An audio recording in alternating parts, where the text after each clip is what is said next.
Assalamualaikum warahmatullahi wabarakatuh. Waalaikumsalam warahmatullahi wabarakatuh. Bismillahirrahmanirrahim. Alhamdulillahi rabbil alamin. Wassalatu wassalamu ala ashrafil mursalin, imamil muttaqin, sayyidil ghurril muhajjalin, wa ala alihi wa ashabihil mujahidin at-tahirin, amma ba'du. Saudara-saudara kaum muslimin rahimakumullah. Satu hari ketika seorang ulama besar bernama Al-Imam Al-Faqih Abu Lais tengah berjalan-jalan di dekat kota Basrah, berkelumpullah sekelompok orang di dekat beliau. Mereka datang mengajukan satu pertanyaan. Imam, kami ingin bertanya. Di dalam Al-Quran itu Allah Subhanahu wa ta'ala menjelaskan, Ud'uni astajib lakum. Berdoalah kepadaku, aku akan jawab doamu. Mintalah kepadaku, aku kabulkan permintaanmu. Itu dan begitu janji Allah di dalam Al-Quran. Kami, kata orang-orang tadi, sudah lama berdoa kepada Allah. Tapi kenapa sampai sekarang doa kami ini belum dikabulkan? Katanya, ud'uni astajib lakum. Kalau kamu berdoa, aku jawab, aku penuhi, aku kabulkan doamu. Itu janji Allah. Kami sudah lama berdoa pagi, sore, siang, malam.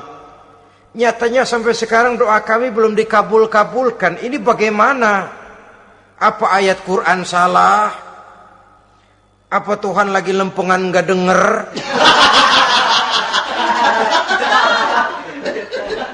Apa doa kami yang terbalik? Kelihatannya sepele saja ini. Doa tidak didengar oleh Allah. Permohonan tidak dijawab, tidak dikabulkan oleh Allah. Tapi sebenarnya kalau kita mau merenung, kemalangan apa yang paling besar dalam kehidupan ini, selain daripada kalau permohonan dan doa kita sudah tidak dihiraukan oleh Allah. Artinya hidup sudah tidak diopeni oleh Allah. Jangankan Allah, saudara-saudara, kita nggak diopeni sama mertua saja bingung. Ini mertua diem aja, kalau saya salah apa salahnya, kalau ada yang dikepengenin apa kepengenannya, boyak ngomong kenapa diem begitu. Ini tidak diopeni oleh Allah. Kemalangan apa yang lebih malang selain daripada kalau doa sudah tidak didengar oleh Allah. Itu sudah kemalangan yang paling malang, lebih malang dari kota Malang saya kira.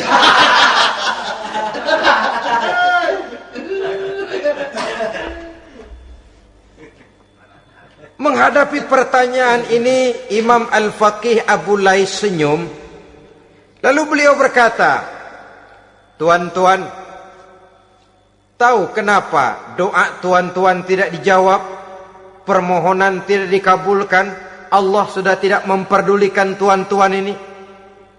Kami tidak tahu, Imam, maka kami bertanya. Begini, hati tuan-tuan itu mati. Dari hati yang mati, channel tidak nyambung kepada Allah. Dari channel yang putus tidak ada getaran strom, bagaimana akan timbul gejala? Hatimu mati, jadi pantas kalau doa tidak dikabulkan, permohonan tidak dipenuhi, doa tidak terjawab, hatimu mati. Saudara-saudara kaum muslimin, dari hati yang mati ini, getaran tidak akan sampai ke hadratullah azza wa jalla. Nah, ini juga satu penyakit yang kita sangat khawatirkan, yaitu apabila hati kita sudah mati selagi jasad masih hidup. Artinya, jadilah kita bangkai berjalan di hadapan Allah Subhanahu wa ta'ala. Sementara kita sangat disibukkan dengan menggali berbagai macam jenis obat penangkal penyakit zahir, dan kita kurang perhatian untuk mencari obat penangkal penyakit batin yang kalau diserang penyakitnya menghancurkan kehidupan abadi di akhirat nanti. Perkembangan ilmu kedokteran nyata benar diikuti dengan perkembangan jenis-jenis penyakit. Makin maju ilmu kedokteran, makin modern penyakit. Ngerti juga rupanya itu penyakit. Dulu kita tidak kenal yang namanya AIDS. Kita tidak tahu yang namanya liver. Kita tidak kenal yang namanya stres. Paling yang banyak cika, masuk angin, dan sebagainya. Tapi baiklah, penyakit-penyakit batin yang menyebabkan hati menjadi mati, dan dari hati yang mati, doa tidak naik, tidak didengarkan oleh Allah Subhanahu wa ta'ala. Nah, kata orang-orang tadi, yang menyebabkan hati kami mati ini apa, Imam? Beliau menjawab, pertama, araftumullaha wa lam tu'tuhu haqqahu. Yang menyebabkan hatimu jadi mati, pertama, kamu kenal benar kepada Allah, tapi haknya untuk disembah, kewajibanmu untuk menyembah, tidak pernah kamu laksanakan. Bagaimana Allah tidak akan jauh dari kita kalau kita tidak akan mengadakan pendekatan kepadanya. Dan pendekatan kepada Allah hanya bisa kita tempuh melalui jalur kegiatan ritual ibadah. Allah akan terlalu jauh apabila kita hanya membicarakannya lewat filsafat dan renungan yang mendalam. Tapi Allah akan dekat dan terasa hadir dalam hidup apabila kita dekati ia dengan pelaksanaan ibadah kepadanya. Kamu kenal Allah, tapi hakmu untuk menyembah, kewajibanmu untuk menyembah, haknya untuk disembah, tidak pernah kamu laksanakan. Kalau soal Allah, kita kenal bukan main. Bahkan tidak hanya kita mengajarkan kenal juga kepada anak-anak kita. Kalau ditanya siapa pencipta matahari, bulan dan bintang, Allah. Siapa pencipta lautan, gunung, hutan belantara dan sungai-sungai? Allah. Siapa pencipta bumi, matahari dan sebagainya? Allah. Sembahyang apa enggak? Bagaimana nanti?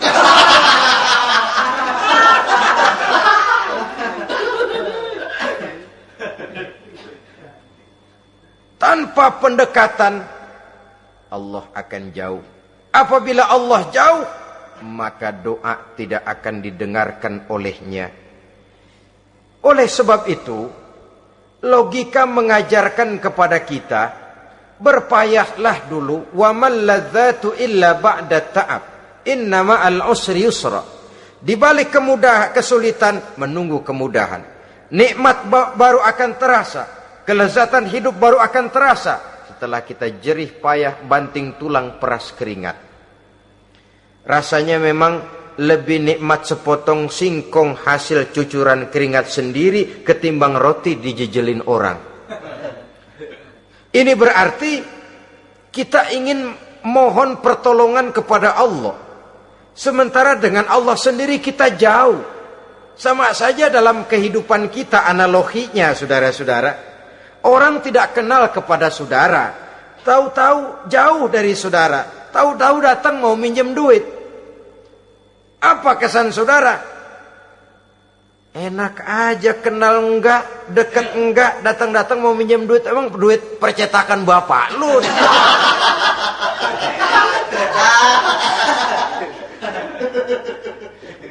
Sedangkan yang kita kenal, sedangkan yang kita bertemu tiap hari, Sedangkan yang sering datang ke tempat kita, kalau satu saat dia pinjam duit, toh kita kadang-kadang masih mikir.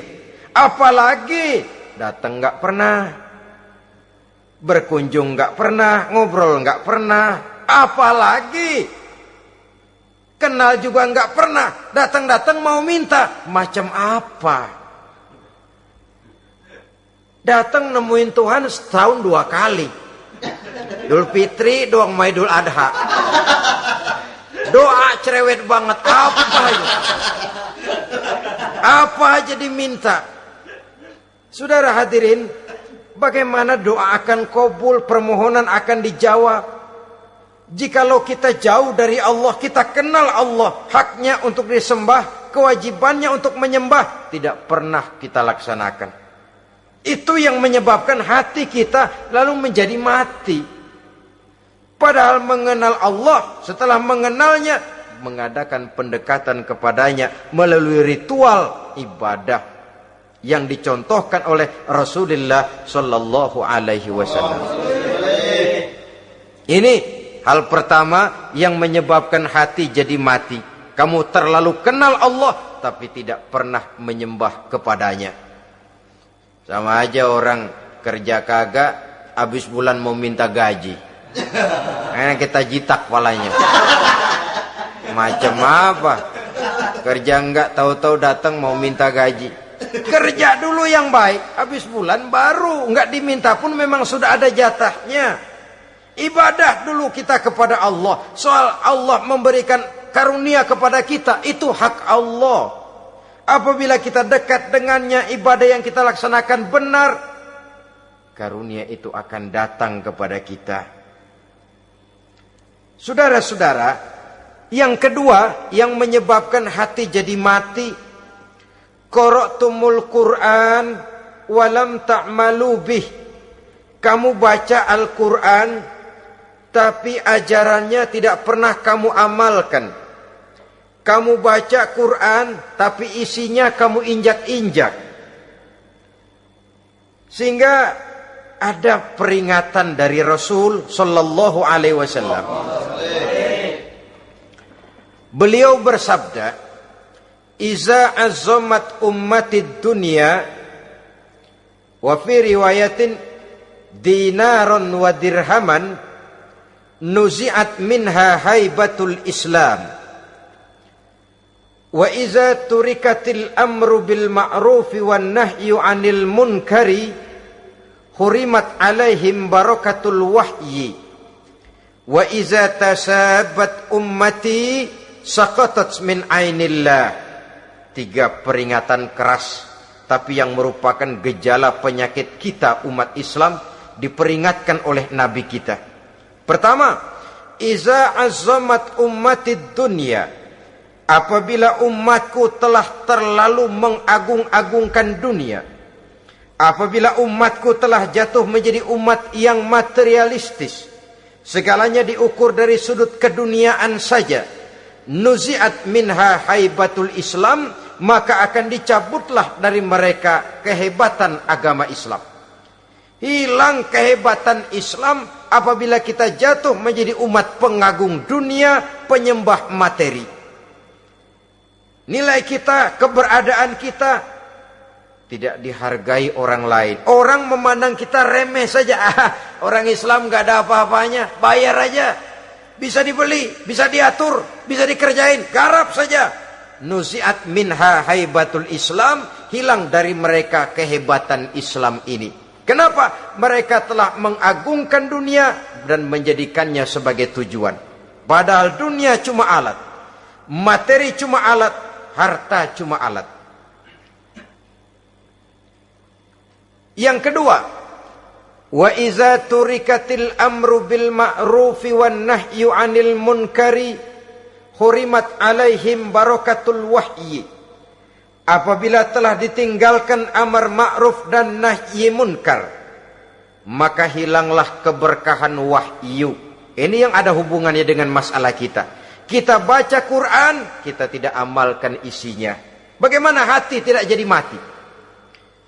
Amar ma'ruf dan nahi munkar ditinggalkan orang, hilang keberkahan wahyu. Pada saat itu boleh jadi Quran ada, tapi cuma tinggal tulisan saja. Islam ada, cuma tinggal sekedar nama saja. Diseminarkan, disimposiumkan, dimuktamarkan, tapi tidak dijabarkan dalam kehidupan sehari-hari. Apabila amar ma'ruf dan nahi munkar telah ditinggalkan orang, hilang keberkahan Quran itu. Akibatnya apa?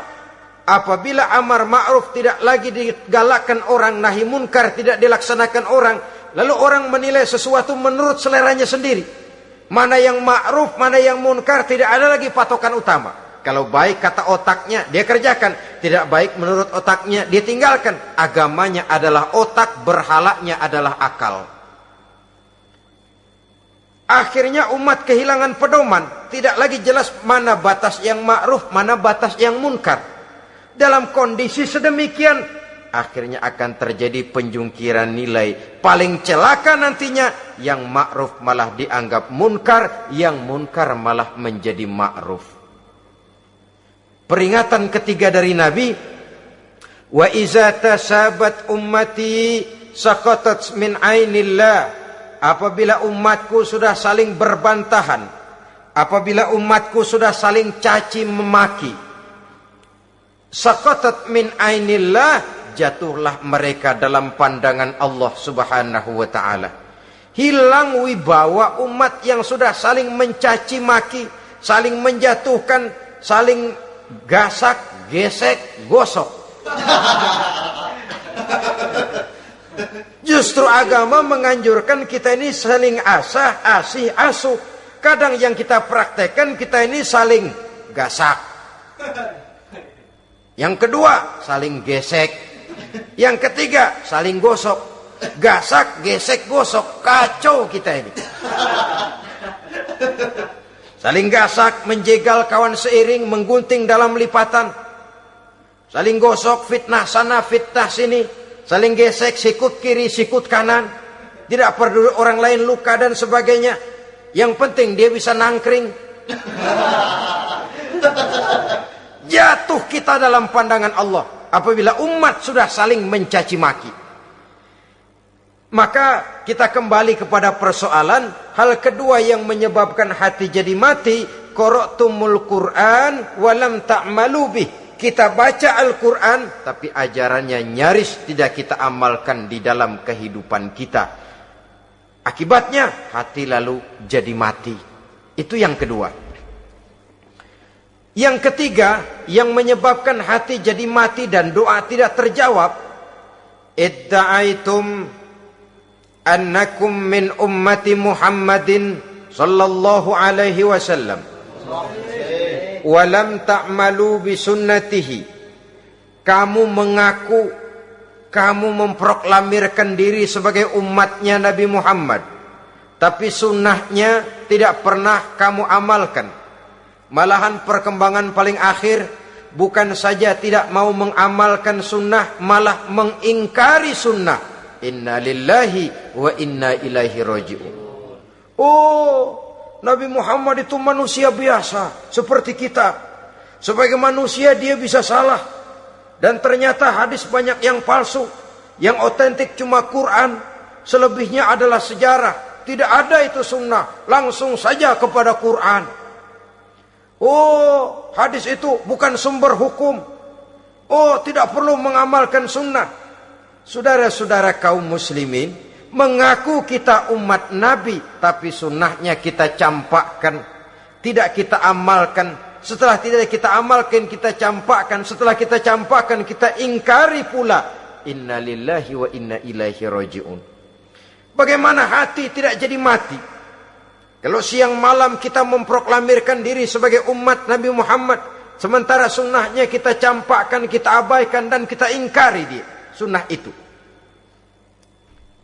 Padahal jikalau sekarang kita mengenal Islam, jikalau kita sekarang ngerti halal haram, tahu hak batil, bisa memilah dan memilih antara yang ma'ruf dengan yang munkar, itu utamanya adalah karena jasa Nabi Muhammad SAW, yang dari generasi ke generasi dilanjutkan oleh para sahabat, oleh tabi'in, oleh tabi'in, terus oleh para ulama-ulama sampai kepada kita sekarang ini.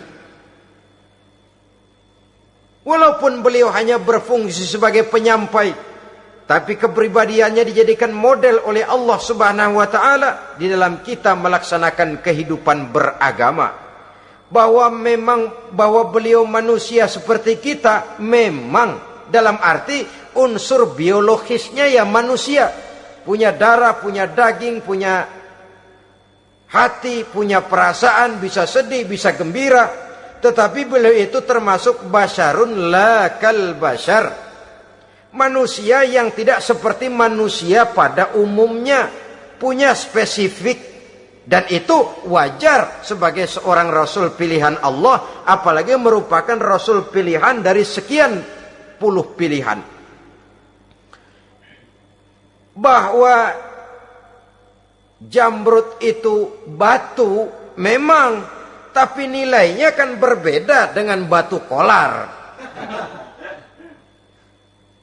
Satu truk batu kolar dengan barangkali segenggam batu jamrud, nilainya tentu jauh lebih mahal batu jamrud. Kalau soal batunya, sama batunya, tapi nilainya berbeda karena esensinya berbeda. Kita manusia, Nabi Muhammad juga manusia, sama manusianya memang, tapi kualitasnya, nilainya tentu jauh panggang daripada api. Itu sebabnya Allah menjadikan beliau sebagai model. Laqad kana lakum fi rasulillahi uswatun hasanah. Di dalam diri Rasul itu terdapat contoh teladan yang sangat baik bagi kita. Oleh karenanya, pada pertemuan kali ini, apabila kita konsekuen mengaku umat Nabi Muhammad, marilah konsekuen juga menegakkan sunnahnya. 3. Yang keempat, yang menyebabkan hati jadi mati dan doa tidak terjawab, akaltum ni'mata rabbikum walam tashkurulah. Tiap hari kamu makan nikmat Tuhanmu, tapi kamu tidak pernah mau bersyukur kepadanya, kepada Allah Subhanahu wa ta'ala. Nikmat Tuhan kita doyan banget, tidak pernah sehari dan sesaat pun terlepas diri dan hidup ini dari nikmat-nikmat yang diberikan Allah. Sejak kita bangun tidur sampai tidur kembali, bahkan tidur itu sendiri, di pasar, di sawah, di kantor, dimanapun kita berada, nggak pernah nikmat Allah berhenti. Hidup kita dalam alam diberikan segala fasilitas untuk menunjang kehidupan. Nggak pernah Allah pasang pajak matahari, nggak pernah Allah pasang pajak gas udara. Nikmat-nikmat yang banyak itu tiap hari kita kecap, tiap hari kita nikmati. Tapi kita tidak pandai bersyukur. Padahal Allah memberikan peringatan keras dalam hadis qudsinya. Man lam yashkur ala na'mai wa lam yasbir ala balai falyakhruj min tahti samai wal yatlub rabban siwaya. Siapa yang tidak mau bersyukur terhadap nikmat yang aku berikan kepadanya dan tidak mau bersabar terhadap ujian yang aku berikan kepadanya, silahkan keluar saja dari kolong langit ini dan cari Tuhan selain aku. Diusir oleh Allah. Kalau orang tidak mau bersyukur terhadap nikmat yang aku berikan dan tidak mau bersabar terhadap ujian yang aku timpakan, keluar dari kolong langitku, keluar, cari Tuhan selain aku. Diusir. Lah yang ngusir Allah. Anak sekarang bilang mau ke Menong.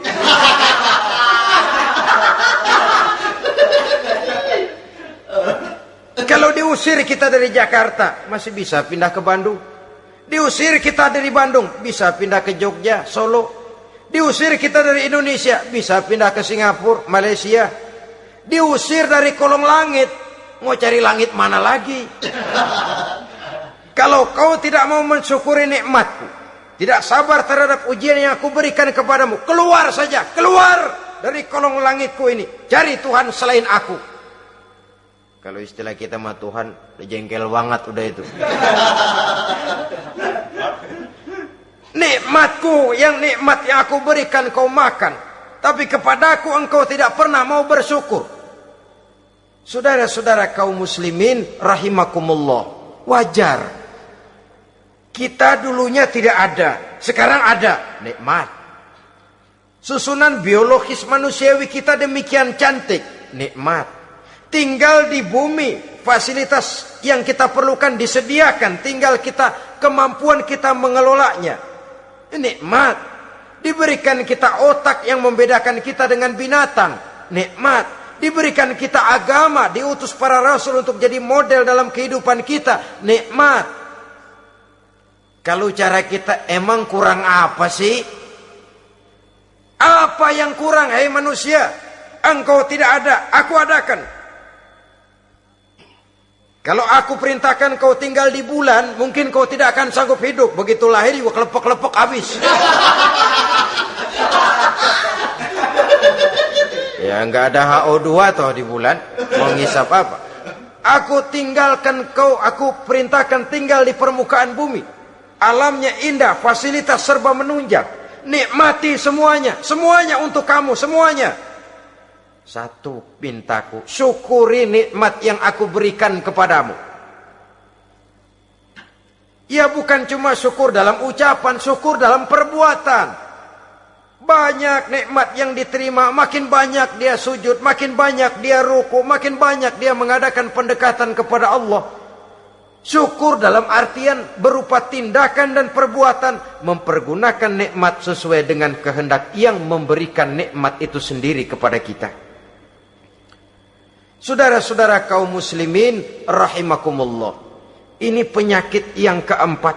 Kamu makan nikmat Tuhanmu, tapi kamu tidak pernah pandai bersyukur kepadanya, mensyukuri nikmat yang diberikan tadi. Bagaimana hati tidak jadi mati?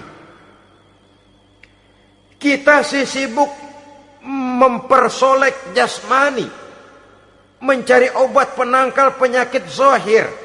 Maka yang ramai di zaman sekarang, saudara lihat, salon, fitness, senam, macam-macam jenis.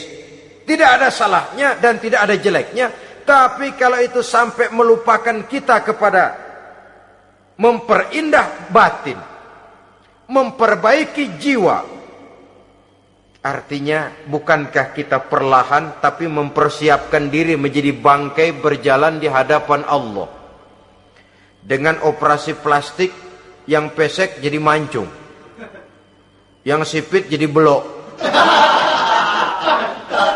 kulit keriput jadi kencang,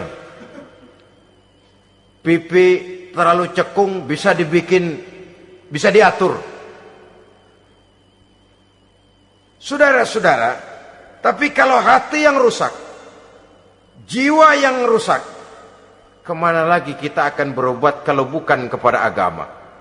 Maka hati itu jadi mati apabila kita selalu memakan nikmat Allah dan tidak pandai mensyukuri nikmat itu. Dari hati yang mati tidak akan ada getarannya. Oleh sebab itu doa tidak terjawab.